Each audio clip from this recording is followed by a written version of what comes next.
শাকিব খানের সামনে অনেক বড় বিপদ, এমনকি তাকে সামনে হত্যাও করা হতে পারে বলে আশঙ্কা প্রকাশ করেছেন জনপ্রিয় কণ্ঠশিল্পী তাবিজ ফারুক। তার কথা শুনে রীতিমতো আমিও ভয়ে কাঁপতেছি। আমার প্রিয় নায়ককে নিয়ে, আমার প্রিয় তারকাকে নিয়ে এমন আশঙ্কা সত্যি ভাই খামখেয়ালি করে দেখার কোনো সুযোগ নাই। বিষয়টিকে অবশ্যই সিরিয়াসলি দেখতে হবে। তাবিজ ফারুক সাহেব আসলে কি বলেছেন, তার কথার যৌক্তিকতা আসলে কি, চলেন আপনাদেরকে সাথে নিয়ে দেখি তাবিজ ফারুক সাহেবের আসলে বক্তব্যটা কি। তার বক্তব্য শোনার পরই এ বিষয়ে পুরোপুরি বিশ্লেষণ করার চেষ্টা করব। সো চলেন তাবিজ ফারুক সাহেবের বক্তব্যটা শুনে আসি। 2 মাস পরেও সাকিব খানকে মেরে ফেলতে পারে, আপনি এটা একটা নিউজও করতে পারেন, সাকিবের কানে দেওয়া উচিত। কারণ আমি এই কথাটা এর আগে একটা চ্যানেলকে বলেছি।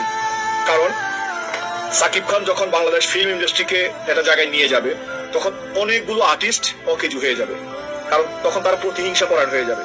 সাকিব খান যখন কোথাও ড্রিঙ্কস নেবেন, এটা কোল্ড ড্রিঙ্কস বা পানি খাবেন, মাস্ট বি এটা চেক করে খাওয়া উচিত। বঙ্গবন্ধু শেখ মুজিবুর রহমানকে ওনার বাসায় যে যাতায়াত করতে পাশে ছিলেন, ওনার সহযোগিতায় এই কিলিং করা হয়েছে। তো সাকিব খানকেও তাই করবে। এই হিসাবে সাকিব ভাইকে অবশ্যই চলাফেরায়, থাকা, মুভিং বি কেয়ারফুল হওয়া উচিত। কারণ আপনার এই উত্থান অনেকের গায়ে চুলকানি ধরাবে। খুবই আশঙ্কাজনক এবং যৌক্তিক সম্পূর্ণ কথা। প্রথমে আশঙ্কার যে বিষয় সেটা হলো, তিনি যে পয়েন্টটা তুলে ধরেছেন, শাকিব খান এখন যে পর্যায়ে চলে গিয়েছেন, তিনি এখন যেভাবে কাজ করতেছেন ঠিক সেই লেভেলের টেকনিশিয়ান সত্যিকার অর্থেই এফডিসি ঘরানার কারো মধ্যে নাই। এটা বাস্তবতা এবং এই বাস্তবতা আসলেই মানতে হবে। দেখেন, এই যে সম্প্রতি শাকিব খান তুফান সিনেমা করেছেন, সেই তুফান সিনেমায় যারা টেকনিশিয়ান হিসেবে কাজ করেছেন তারা ম্যাক্সিমাম এফডিসি ঘরানার বাইরে। যিনি তুফান সিনেমার ডিওপি মানে ক্যামেরাম্যান হিসেবে ছিলেন, তিনি এফডিসির বাইরে। যিনি তুফান সিনেমার সেট ডিজাইনার হিসেবে ছিলেন, তিনি এফডিসির বাইরে। যিনি তুফান সিনেমার কস্টিউম ডিজাইনার ছিলেন, তিনিও এফডিসির বাইরে। যিনি তুফান সিনেমার এডিটর হিসেবে ছিলেন, তিনিও এফডিসির বাইরে। এবং পরিচালক রায়হান রাফি, তিনিও এফডিসির বাইরে থেকে। এখন এই যে ম্যাক্সিমাম আর্টিস্ট, টেকনিশিয়ান, ডিরেক্টর সব কিছুই এফডিসির বাইরে থেকে নিয়েছে, এমনকি ছবিটা কোয়ালিটিফুল হয়েছে। তো সেই কোয়ালিটির সাথে যখন শাকিব খান এগিয়ে যাচ্ছেন, সারা বাংলাদেশে যখন তুলপাড় সৃষ্টি করেছেন, ঠিক সেই সময় এফডিসি ঘরানার কিংবা ফিল্মি ঘরানার যেসব টেকনিশিয়ান আছেন তারা তো ঈর্ষান্বিত হবেন, এটাই স্বাভাবিক। এবং শাকিব খান যদি এই তুফান রেঞ্জের কাজ রেগুলার করতে থাকেন, তখন যেটা হবে, ওই এফডিসি ঘরানার কিংবা পুরনো যারা টেকনিশিয়ান আছেন তাদের কাজ কমে যাবে এবং ঠিক তখনই তারা ঈর্ষান্বিত হয়ে, ঈর্ষাপরায়ণ হয়ে শাকিব খানের পিছনে লেগে যাবেন। তারা চেষ্টা করবেন শাকিব খান যে উচ্চতায় চলে যাচ্ছেন সেই উচ্চতা থেকে টেনে নামানোর জন্য। এই কথাগুলো কিন্তু খুবই লজিক।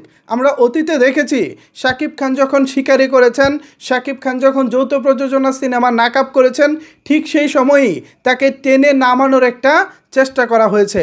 ঠিক সেই টেনে নামানোর ফলে আমরা শাকিব খানের কাছ থেকে পেয়েছি মানহীন সিনেমা, আমি নেতা হব, চিটাগাঙ্গে পোয়া নোয়াখালী মাইয়া কিংবা পাংখু জামাইয়ের মতো সিনেমা। আমরা অনেকেই ওই সময় শাকিব খানকে ভুল বুঝেছিলাম। আমরা অনেকেই বলেছিলাম এই লোকের হয়তোবা রুচির পরিবর্তন হবে না। এই মানুষ যেমন শিকারি করতে পারে, এই মানুষ যেমন ভাইজান এলোরে করতে পারে, নাকাব সিনেমা করতে পারে, আবার এই তিনি বিদ্রোহীর মতো বস্তা পচা করতে পারে। আমরা ভুল বুঝেছিলাম তাকে। আসলে আমাদের বোঝার ভুল ছিল। মূলত এইটা হচ্ছে একটা সিন্ডিকেট। এই সিন্ডিকেটে পড়ে শাকিব খান মাঝে মধ্যে বাধ্য হয়েছেন নিম্নমানের সিনেমা করতে। তো এই যে একটা আশঙ্কার ব্যাপার তাবিজ ফারুক ভাই করেছেন, এবং আরও একটি স্পেশাল একটি বার্তা তিনি দিয়েছেন। তিনি বলেছেন শাকিব খান যখন বাইরে কোনো কিছু খাবার খাবেন, ধরেন সফট ড্রিঙ্কস হতে পারে, তারপর নর্মাল মিনারেল ওয়াটার হতে পারে, কিংবা বিভিন্ন খাবার হতে পারে, প্রত্যেকটা খাবার যেন টেস্ট করে চেক করে শাকিব খান খান, সেদিকে একটা বিষয় তিনি সতর্ক থাকার কথা বলেছেন। এবং তিনি এও বলেছেন তার এই ভিডিওটা যেন শাকিব খানের কান পর্যন্ত পৌঁছে দেওয়া হয়। এখন শাকিব খানের কান পর্যন্ত আমার এই ভিডিওটা পৌঁছাবে কিনা, অথবা তাবিজ ফারুক ভাই যে চ্যানেলে বা যে পেজে তিনি এই বার্তাটি দিয়েছেন সেখান থেকে পৌঁছাবে কিনা জানি না। এখন এই দায়িত্বটা আসলে সাকিবিয়ানদের। আপনারা যদি এই ভিডিওটা সর্বোচ্চ শেয়ার করে দেন তাহলে নিশ্চয়ই শাকিব ভাই পর্যন্ত পৌঁছাতে পারে। এখন শাকিব ভাই যাদের সাথে উঠা বসা করতেছেন তাদের মধ্যে কোনো কালপিট আছে কিনা আমরা তো জানি না, থাকতে হতে পারে। আমাদের এই তাবিজ ফারুক ভাই জাতির পিতা বঙ্গবন্ধু শেখ মুজিবুর রহমানের একটা বিষয় টেনে এনেছেন এবং সেখানেও তিনি উল্লেখ করেছেন ওই যে বঙ্গবন্ধুর সাথে যে ঘটনাটা ঘটেছিল 1975 সালের 15ই আগস্ট, সেই ঘটনাটা বঙ্গবন্ধুর কাছের মানুষরা ঘটিয়েছিলেন, নিজেদের ভিতরের লোক ঘটিয়েছিলেন। তো এই ধরনের ঘটনা যে শাকিব খানের সঙ্গেও ঘটবে না এই গ্যারান্টি তো কেউ দিতে পারে না। অলরেডি তো আপনারা দেখতেছেন এফডিসি ঘরানার অনেক মানুষ শাকিব খানের প্রতি ঈর্ষান্বিত হয়ে গেছেন। সো সেই জায়গা থেকে তাবিজ ফারুক ভাইয়ের এই কথাগুলো মোটেই ফেলে দেওয়ার মতো না, গুরুত্ব সহকারে ভেবে দেখা উচিত। শাকিব ভাইয়ের অবশ্যই গুরুত্ব সহকারে বিষয়টিকে ভেবে দেখা উচিত। অনেক সাকিবিয়ান বিকেল থেকে এই ভিডিওটি আমাকে ইনবক্সে পাঠাচ্ছেন এবং বলতেছেন ভাই প্লিজ দয়া করে তাড়াতাড়ি একটা কন্টেন্ট তৈরি করুন, শাকিব ভাইয়ের কান পর্যন্ত বিষয়টা পৌঁছাতে হবে। আমি ভেবে দেখলাম আসলেই তো ভাই বিষয়টা খুবই আশঙ্কার এবং কলিজায় লাগছে। যারা শাকিব খানকে পছন্দ করেন, শাকিব খানের অনুসারী অথবা শাকিব খানের শুভাকাঙ্ক্ষী, তাদের অবশ্যই তাবিজ ফারুক ভাইয়ের কথাগুলো গুরুত্ব সহকারে ভেবে দেখা উচিত।